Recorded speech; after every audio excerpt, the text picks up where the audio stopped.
Το πήραμε το ψάρι, το πήρε ο Μιμής το ψάρι. Τώρα έχει τη μάχη.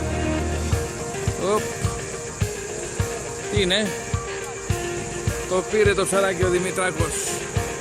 Παλεύει το ψαράκι, αλλά τα έχει βάλει με μεγάλο ψαρά. Πού είναι? Για να δω. Να το. Είναι κομμάτι.